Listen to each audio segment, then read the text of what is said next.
तत्पर हो यानी कि लगनशील हो। अब यहाँ होता क्या है कि एक दिन कक्षा अटेंड करी, दूसरी बार नहीं की, तो वो क्या हुआ, बीच का माइनस हो जाता है। दूसरे संडे का तो वो दोनों मिक्स करके वो चीज जो आनी चाहिए वो फ्लो नहीं आता। तो शिष्य के लिए उन्होंने कहा ये विशेष है कि आपका वो क्या है, कंटिन्यूटी, लगनशील, तत्पर यानी कि तत्परता, ग्रहण करने की लगन, निष्ठा अंदर से, और संयत इंद्रिय, इंद्रियों में संयम हो। जब श्रद्धावान होगा, संयत इंद्रियां होंगी और लगनशील होगी, तो ऐसे व्यक्ति ज्ञान के प्रति जब ये तीन गुण पाए जाते हैं तो वो पात्र योग्य पात्र कहा जाता है। ज्ञानम लब्धवा पराम शांति, और ऐसे ज्ञान को प्राप्त करके वो परम शांति को प्राप्त होता है। शांति अधिगच्छति।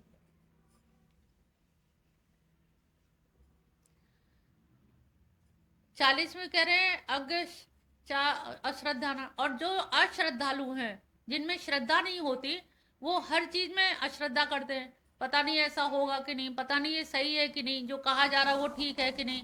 तो ये जो चीज है, आशंका जो है, आशंका, वो आशंका आपको कहीं का नहीं रहने देती, और ऐसे शंकालु व्यक्ति का जीवन जो है अधम जीवन होता है। और संशय आत्मा का पहले भी बताया कि जर्मनी दार्शनिक डेकार्ड है, तो उन्होंने कहा कि संशय आत्मा में संशय नहीं किया जा सकता।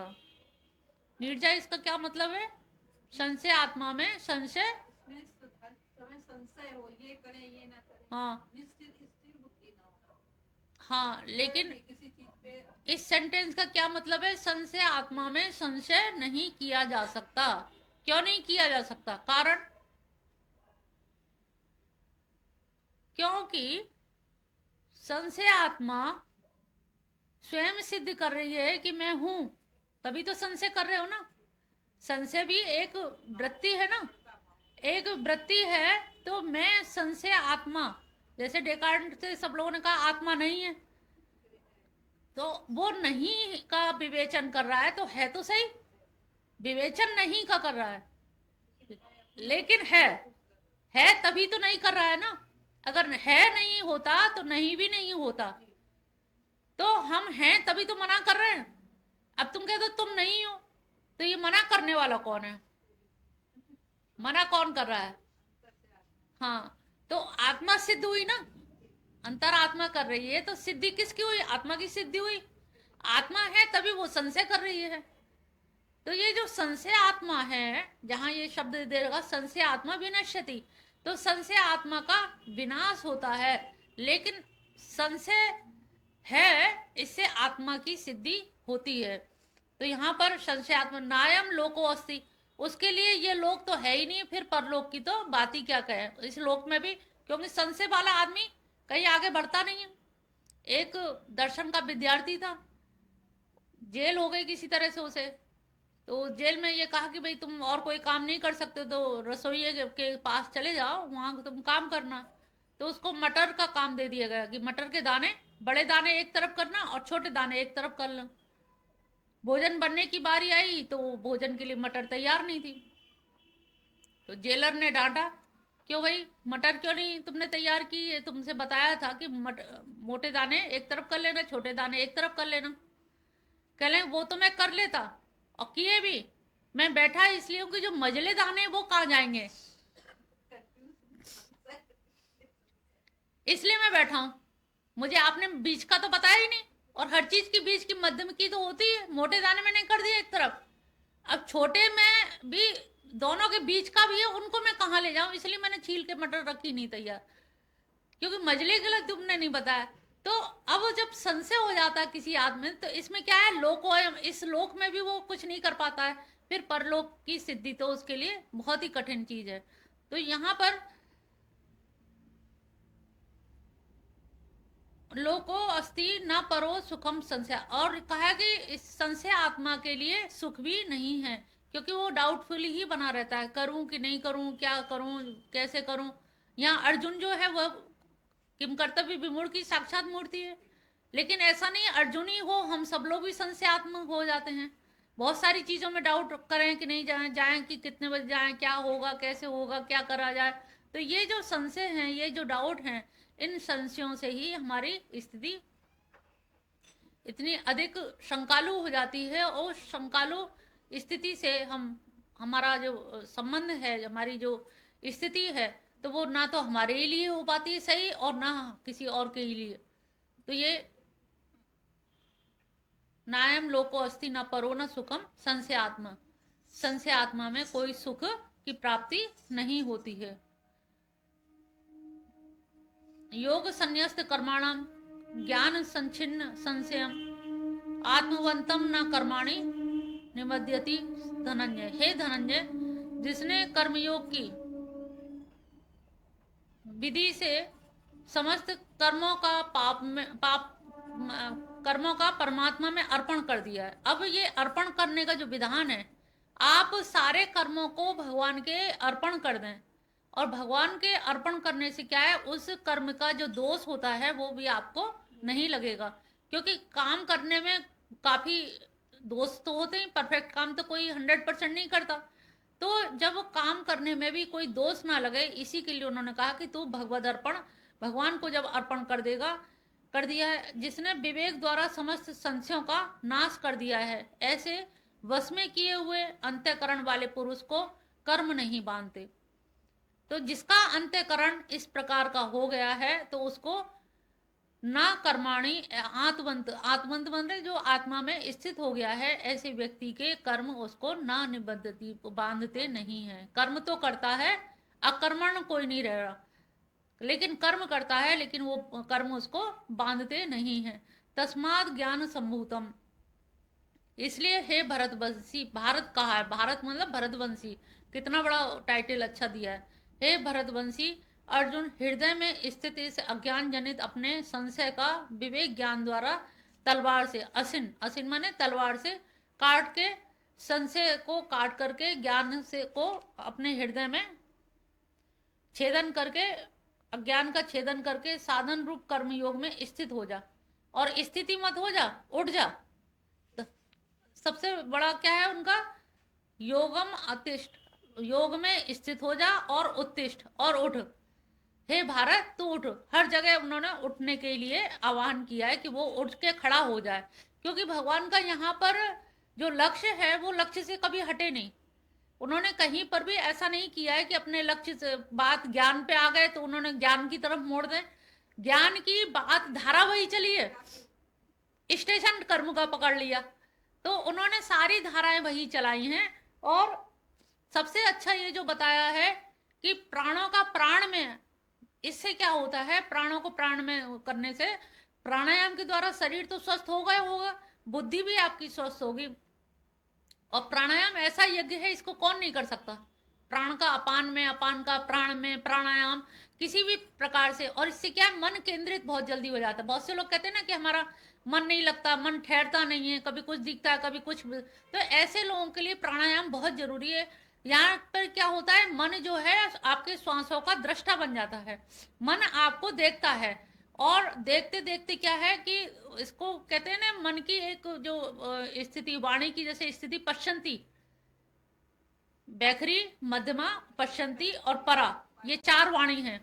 अब जप यज्ञ में हमारी 2 वाणी तो काम आती हैं, बैखरी और मध्यमा, लेकिन जो पश्यंती, ये जो वाणी का तीसरा रूप है, वो आपकी मन की सभी गतियों को देखती है। और जब हम प्राणायाम करते हैं तो ये जो सूत्रधार है हमारी, ब्रह्मरद्र जो है, ये भगवान से, ब्रह्म से कहीं ना कहीं मिल जाता है। ज्यादातर हम लोग 3 बजे 4 बजे जो ध्यान के लिए कहते हैं, ये प्राणायाम के लिए, तो इससे क्या है कि वो सूत्रधार आपका वहां से जुड़ जाता है। और वहां से जुड़ने के बाद क्या है कि उसमें क्या होता है कि आप बाहर के वायुमंडल में, जैसे हमने सांस बाहर फेंकी, बाहर आई, तो बाहर के साथ में उन्होंने कहा कि बहुत सारे आपके संकल्प विकल्प जो मन में विचार थे ना, वो बाहर चले जाते हैं। जब आपके बाहर चले जाते हैं तो दूसरों के भी जब बाहर जाते हैं, तो आप क्या करते हैं, दूसरों के ग्रहण भी कर लेते हो। जब सांस अंदर लेते हो तो दूसरों के विचारों को, संकल्पों को ग्रहण भी कर लेते हो। जब दूसरों के संकल्पों को ग्रहण करते हैं तो हमें कभी कभी कहते हैं ना, इंट्यूशन हो रहा है कि ऐसा होने वाला है। इंट्यूशन क्यों होता है, अंतर्दृष्टि, अंतर्ज्ञान, ये क्यों होता है? क्योंकि हमने सवेरे 3 बजे 4 बजे उठ के जो प्राणायाम किया, तो वायुमंडल में जो विचार घूम रहे थे, जो वाइब्रेशन से तैर रही थी, घूम रही थी, उनको हमने कैच कर लिया। और कैच करके उनको देखा कि अरे ऐसा लग रहा है कि किसी ने इस तरह का, या हमारे कोई संपर्क में है वो, उनका ऐसा होने वाला है। काफी चीजें परिदृश्य से स्पष्ट सा हो जाता है। तो हमारे जो संकल्प हैं, तो उनको हम बाहर निक्षिप्त करते हैं, फेंकते हैं, और दूसरों के संकल्पों को ग्रहण करते हैं। लेकिन ये जब पश्चंती की धारा आती है तो वहां पर हम केवल अपने कर्मों को देखते हैं साक्षात रूप से, कि हम क्या सही कर रहे हैं, क्या गलत कर रहे हैं, कैसे ईश्वर से हमें जप करना है, कैसे तप करना है, और मन को संकल्प विकल्प विहीन बनाना है। पश्चंती में ये होता है कि हम दृष्टा भाव से देखें कि हमारे जो संकल्प उठ रहे हैं, उन संकल्प को पूरा करने के लिए फिर हम परेशान रहेंगे। संकल्प उठा तो उसके लिए हमें कोई हवन करना है, तो सामग्री जुटानी है, क्रियाशील बनना पड़ेगा, अर्थ व्यय भी होगा, बाहर भी लोग 4 लोगों को बुलाना पड़ेगा, 4 लोगों से कहना पड़ेगा, पूरा सरंजाम जुटाना पड़ेगा। तो उन्होंने कहा इससे अच्छा जप यज्ञ अच्छा है। जप यज्ञ से भी आपका ये ज्ञान यज्ञ सही है, स्वाध्याय यज्ञ है जिसे आप नित्य कर सकती हैं। तो ऐसे ही यज्ञ का, और प्राणों को, प्राणों में जब यज्ञ करोगे तो यहाँ पर क्या है, उस यज्ञ की बात करते हुए भगवान जी यहाँ पर ले आए। तुम्हारा मानसिक स्वाध्याय जो होगा और ज्ञान यज्ञ होगा, तो इससे क्या होगा, आपका दिल, दिमाग, मस्तिष्क और मन, इनको खुराक मिलेगी, ये स्वस्थ हो गए। और जब प्राणायाम किया तो इससे हमारा शरीर स्वस्थ हो गया। तो इतना अच्छा यज्ञ और कौन बता सकता है। तो हमारे ये जो यज्ञ है, इन यज्ञों का इस प्रकार से ये जो अनुष्ठान हुआ, प्राण का प्राण में अनुष्ठान हुआ, और इस प्राण का प्राण में अनुष्ठान होने से हमारी जो अंदर की जो ऊर्जा है, ऊर्जा में प्रयोग हुआ, प्राण का अपान में, अपान का प्राण में। और प्राणायाम के द्वारा हमने व्यष्टिगत लाभ भी पाया, यानी कि शारीरिक लाभ भी पाया, और शरीर का लाभ ये हुआ कि हमारा शरीर स्वस्थता का अनुभव करने लगा। जो तनाव थे वो सब रिलीज हो गए। चाहे भ्रामरी प्राणायाम वगैरह करो तो उससे बड़ा रिलैक्स फील होता है। तो इस तरह से भगवान सारे यज्ञों से ला करके उन्होंने एक यज्ञ को बिल्कुल नया आयाम दे दिया कि तुम स्वाध्याय भी नहीं कर सकते हो, अनपढ़ हो, अक्षर ज्ञान नहीं है, तो कम से कम प्राण वायु को तो आप, आवागमन को तो देख सकते हो। प्राण वायु आ रही है, वायु जा रही है, ये तो एक किसान भी देख सकता है। इसके लिए शिक्षा भी जरूरी नहीं है। आप कहो स्वाध्याय हम कैसे करें, हम तो स्वाध्याय के लायक ही नहीं, हमें तो दिखाई ही नहीं देता, हमें तो चश्मा ही नहीं है। उन्होंने कहा वो भी सब जाने दो, छुट्टी करो उनकी भी। श्वास तो आ रही है कि नहीं आ रही है, बिना श्वास वाला तो यहाँ कोई बैठा नहीं है, श्वास तो सबके पास है। बस उसके दृष्टा बन जाओ, श्वास के दृष्टा बन जाओ। कभी उसका आते जाते देखो, कभी रोक के देखो। रोक के देखोगे तो अभी एनर्जी फील करोगे, आते जाते देखोगे तो अभी मन एकाग्र होगा। तो हर तरह से फायदा है। तो सारे यज्ञों से ला करके उन्होंने केंद्रीभूत कर दिया प्राणों का प्राणों में। इसमें तो आपका हर्द लगे ना फिटकरी, रंग चोखो ही चोखो। तो इसमें तो आपका कल्याण ही कल्याण है, इसमें कहीं कोई समस्या आनी ही नहीं है। तो इस तरह से हम देख रहे हैं कि भगवान ने यज्ञ को कितना बड़ा नया आयाम दिया, और उस नए आयाम से यज्ञ का रूप वही रहा, और रूप वही रहा, लेकिन अंदर की जो चीज, मटेरियल था, जो चीज थी, वो चीज को उन्होंने बिल्कुल रूपांतरित कर दिया। बिल्कुल अंदर से हर मानव जाति के हर वर्ग के लिए, हर उम्र के लिए ये प्राणायाम या स्वाध्याय या गीता ज्ञान यज्ञ, ये सभी के लिए, हर वर्ग जाति के लिए, चाहे नर नारी हो या कोई भी हो, यहाँ तक कि कोई अपंग भी है तो वो भी उस यज्ञ में शामिल हो सकता है। इतना अच्छा जो यज्ञ का हमें चतुर्थ अध्याय में जो देखने को मिला है वो अद्वितीय है, और एक एनर्जेटिक फील करते हैं कि नहीं, हम भी यज्ञ के भागीदारी हो सकते हैं। वो चाहे कोई सा भी, यथेच्छसी तथा कुरु, जो भी तुम्हारी इच्छा हो, जैसा भी यज्ञ में आपका अधिकार हो, जिस प्रकार के भी यज्ञ में आप दखल रखते हो, अधिकार हो सकता है आपका। यहाँ पे अधिकारी भेद भी नहीं है, पात्र का ये भी नहीं देखना कि अधिकारी हो या नहीं हो। अगर आपके अंदर क्षमता है तो आप स्वयं स्वधर्म की जो परिभाषा बताई थी, तो स्वधर्म की क्या है, अपना धर्म आप ज्यादा जानते हो। अपना धर्म मतलब अपना स्वभाव, अपना कारण शरीर जो है वो आप ज्यादा जानते हो, तो आपका जो स्वभाव है, स्वभाव के अनुसार ये यज्ञों की आप विवेचना जो की गई है इतने प्रकार के यज्ञों की, उसमें आप ग्रहण कर सकते हैं, धारण कर सकते हैं। तो आज चतुर्थ अध्याय समाप्त होता है। बोल बंसी वाले की जय। बोल रहेगा सवाल लेंगे आप। बना दीजिए।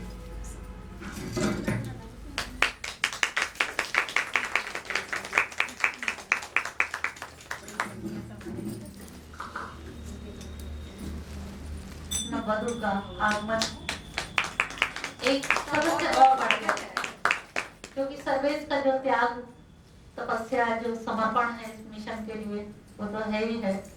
और नववधु के आने का मतलब है एक कैंडिडेट का और बढ़ जाना, ये बड़े